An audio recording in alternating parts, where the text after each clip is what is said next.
For today's Bookmas video, I wanted to talk about the authors that are on their final chance. These are ones that I have tried multiple books from and I've had somewhat of an okay time, but I feel like my time is being wasted. Some of these, to be fair, I have really not enjoyed some of their books.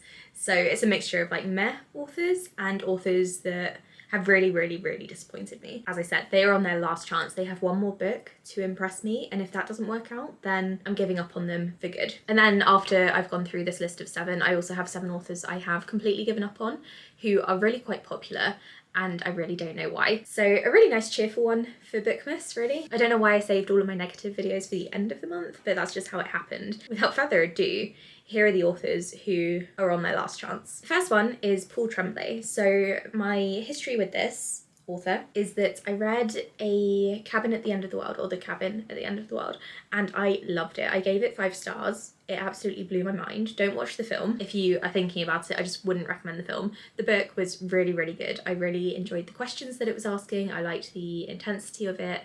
The pressure and the atmosphere was absolutely fantastic. I also loved A Head Full of Ghosts. That one was super spooky and again really made you think. And since those 2 books, I've not really loved any of them. I've read his zombie book and I've read the rock book. I can't remember the name of it. I tried his short story collection, but I couldn't get into it. But to be fair, I don't really like short stories, so I can't really blame him for that. So the next book of his that I have that I want to try is The Pallbearers Club.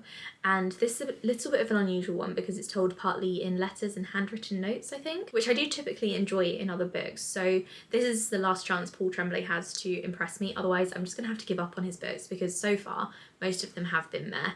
And then I'll just keep the other 2 books on the shelf, hidden in my double stacked shelf, so that I can't be reminded of what happened. To be fair, unlike some of the authors on this list, I haven't really been offended by Paul Tremblay's writing or by how bad his books are. They're just very mediocre and middle of the road, which was quite shocking because the other 2 books I read by him, I absolutely loved. But an author who has deeply offended me and I'm really quite upset with is R.F. Kuang. So I absolutely loved The Poppy War. I got on really well with it, and then The Dragon Republic, adored it, absolutely fantastic, 5 stars, reread it almost straight away after finishing it, and then The Burning God happened and I absolutely despised that book. I gave it 1 star. It ended absolutely horribly. I don't trust R.F. Kuang with series enders at this point, but thankfully she's only releasing standalones at this point. I haven't read Babel and I haven't read Yellowface. Obviously I haven't read her newest book that's coming out in the summer. I'm really hesitant. I have Yellowface out from the library and I'm gonna give it a go. This is her first go at contemporary and I want to try it. I do get the impression that she, being an Oxbridge student, has, from what I've heard, maybe gotten to her head. And her writing is trying to do too much. That seems to be what the reviews are saying, and obviously I've not read Babel or Yellowface, but that's what I'm hearing people say. So I don't know how I'm gonna get on with this. I don't... Actually, no, I can't say that. I don't know if I'm going to like Yellowface. I'm going into it with an open mind because it's a complete genre shift. It's not the ending to a series, so maybe she can pull off a good contemporary standalone. But this is the last chance. I don't really have any interest in reading Babel unless I love Yellowface. So that's her last chance with me. Another author who you might shout at me about, who is on their last chance, is Brandon Sanderson. And I know, I couldn't believe it either. But I realised when I was kind of reflecting on my reading for the year, going through some of the books that I rated low, I did not like Oathbringer, and in fact I found myself putting off a lot of his books because I'm worried that I won't like those either. I didn't like the second Mistborn era. I need to finish that off, or need to, but I didn't get on with that, and didn't like Oathbringer. I loved Words of Radiance and I loved The Way of Kings, and I obviously loved Mistborn, Elantris, and The Emperor's Soul. But otherwise, Brandon Sanderson has had a lot of misses for me, and so I think, given the fact that his books take absolutely yonks to read because they're so long, way too long, they need to be cut down. I think I'm going to give him one more chance and I'm going to read Rhythm of War. That is going to be the deciding factor for me whether I continue reading his stuff. I thought after reading Mistborn: A Secret History, I would be like ride or die on this Brandon Sanderson hype train, but I am not. Stormlight Archive has upset me. Mistborn Era 2 has upset me. I'm getting more misses with him now than hits. So I have no choice other than to put him on his final chance because I can't be wasting this much time reading his books because they're so damn long. And the Stormlight Archive, even though the 5th book has come out, isn't even finished. It's going to be finished in like 30 years or something wild like that. And I just don't have the brain power, the energy, the time, the enthusiasm to carry on reading an author who I just feel meh about most of the time, with the occasional hit here and there. So we'll see. Another author who is on their final chance is Megan Miranda. Again, she has been really hit or miss with me. I've loved a couple of her books. One book I gave 5 stars, in fact. I find them very atmospheric, but other books of hers have been like 3 or 2 stars, and it's just very meh, middle of the road, nothing to write home about. And again, I feel like I'm wasting my time a bit, especially because she releases a new book every year. So I'm putting her on this list, and I'm going to read her newest release because that does sound interesting to me. But if I don't like this one, I'm just going to stop, because there are so many other thriller authors out there who are doing similar stuff. I don't really feel the need to pick up more of her books. Another popular author I've put on this list is Casey McQuiston. So I read Red, White and Royal Blue, and I really enjoyed my time reading it, but since then it hasn't really stuck with me. I don't really find myself thinking about it much. It was just okay. And then I read their other book that was set in New York on the train, which I think was called One Last Stop. And again, I enjoyed my time with it, but I didn't love it. So I'm thinking I'm not too keen on reading their most recent release. Quite like the sound of their YA contemporary romance, actually, so I might give that one a go. If not, I'll wait until something kind of draws my attention and give it a go. But I think that might be the final book by Casey that I want to try, because again, it's another Megan Miranda situation. So many other authors are doing similar things. I realise they are enormous in the LGBTQ reading and writing community, and I really appreciate that.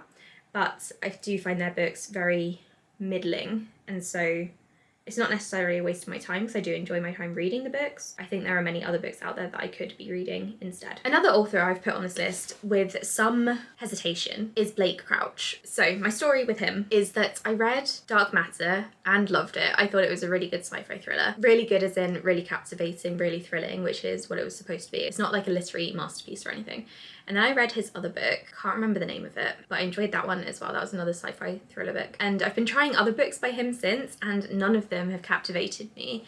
I did read Pines, and that was like 3 stars, and I have Wayward from Kindle Unlimited, so I'm gonna try that one and then see what I think. I'm gonna try and finish Abandon, but I'm very, very close to abandoning it, DNFing it, because I got 100 pages in, I just don't care. So I'm gonna try those 2, so it's not really a last chance, but I've kind of already like DNF'd Abandon in my head. They're just not hitting the same. I don't know what's going on. I feel like I find his books very thrilling most of the time, but his books seem to also be getting longer and longer, which is a mistake. They need to be kept tight and compact and more exciting. So I'm going to try those 2 books and then decide what to do. I might just finish off the Wayward Pines series and then just stop there, because I keep trying his books and just not getting into them. I DNF'd one as well fairly recently. I can't remember the name of it. I think it was like Run or something. It probably wasn't Run. That one was a DNF for me because, again, it's just not very exciting. I don't know what's missing from his first 2 books that he hasn't carried over into these newest ones. The other book was called Recursion, by the way, I've just remembered it. I love those 2, and I quite liked Pines, but now I don't really know what's going on.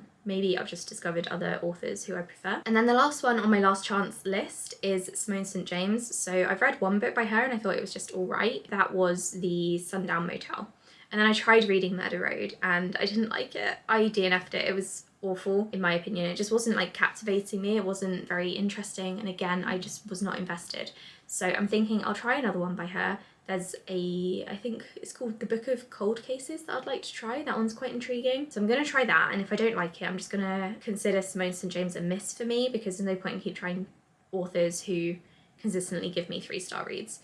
So I don't know, I'll see. So those are the 7 authors that are on their last, I was gonna say on their last legs, that's not the case. They are ones that I'm about to give up on if they don't really impress me with their next book or my next read from them. But then there are some authors who I have already given up on, and some of these are some big names. So starting off with the lesser known ones, we have Jason Rekulak, who wrote The Last One at the Wedding most recently, and Hidden Pictures. So I read Hidden Pictures and I liked the story for the most part, but I was a bit confused about what he was doing with some of the themes in his books. A lot of people have spoken about the possible TERF themes that he's got going on, and I wasn't too sure. So I thought I would try his next book and see if there's anything problematic in there, and it wasn't great. I gave it 2 stars anyway. I probably should have given it 1. It was really poorly written. It was a really bad book. And then again, some of the themes in that were questionable. So I'm just not going to read any more of his books. I don't know how he's getting publishing deals. Someone needs to filter these and stop taking him on, because yeah, his books aren't good. Another author I have on here is Mary Kubika. I've only read a couple of her books, but they've all been misses for me. Her latest one, Local Girl Missing or something, I think it is. A lot of people hated it, and I've given up. I don't want to read any more of her books, to be honest. The rest of them are actually heavy hitters, I would say. So going from bottom to top, I have Cassandra Clare. I gave up on her books years ago, to be honest, and it's not because I was hating the books. I mean, I wasn't liking most of them, but also, can I say this? Can I say that I don't really like her as a person? If you've been around the internet for a while, you will know the whole LiveJournal fiasco and fanfic.net situation that she was in. And if you don't know, go and look that up. It's very, very eye-opening. And I've seen interviews with Cassandra Clare before, many interviews, and she just comes across as a person that I would not get on with. To put it lightly, and that's all I'm gonna say, because I don't want this to be like an author bashing video. It's more about the books. So I didn't like Clockwork Prince, I think it was, the second book in that series, and then I didn't like the continuation of The Mortal Instruments, so I've given up on her books. I just don't have any interest in reading them, especially with all the background information that I do know. So I gave up on her quite a while back. I also gave up on Riley Sager ages ago because I read 3 of his books and they were, again, very middling, and I don't have time to read a middling thriller author. So I think I read his first 3 books that he released because the premises sounded really good, and some of his premises also still sound really good. Others, they sound intriguing, but then the reviews come out and they all sound awful, so not so much. I felt like he could have been an author that I got on with from the premises alone, but the writing and the characters were just meh. We've also got Rebecca Ross on here. I read her debut book and I think I gave it like 3 or 4 stars. It was interesting, and then I read Divine Rivals and it was absolutely awful, even though everyone else loved it. But then they read the second book and everyone hated that one, so I felt quite comfortable with my choice of not to carry on with the series and not to carry on with this author. I feel like her books might be quite middling for me, and I don't really have any interest in spending time reading potentially 3 or 2-star reads. And then we have Susan Dennard, whose books I don't think I've ever enjoyed. I read Truth Witch and it was quite awful. I didn't enjoy that at all, and I've read recaps of the rest of the books in the series and I just can't be bothered. None of the plots sound intriguing to me. I know she brought out another series quite recently and it almost got me, but I've decided she's not really the author for me. She has also been involved in some drama as well, which I find really interesting. Maybe I should start using like allegedly in my videos because I don't want to be, you know, shouted at or sued. But from what I've heard, she has allegedly been in some drama and she's had fallings out with various people. So yeah, not the author for me, I don't think. And then lastly, we have Emily Henry, who may or may not have been in drama. I have no idea.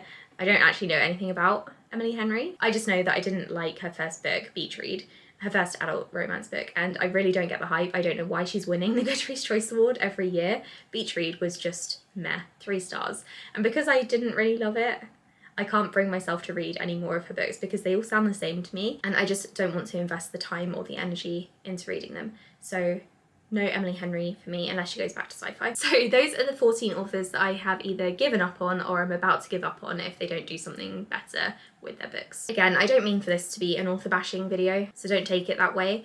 I just wanted to give my reasons for giving up on these authors, whether it's like book related reasons or like things that I've heard, but honestly it's mainly because of the books. Let me know in the comments below if there are any authors you've given up on or that you're about to give up on if they don't impress you in their next book. I would love to know if there are any like heavy hitters or really popular authors that you really don't get on with. Thanks for watching and I'll speak to you all in the next video. Bye.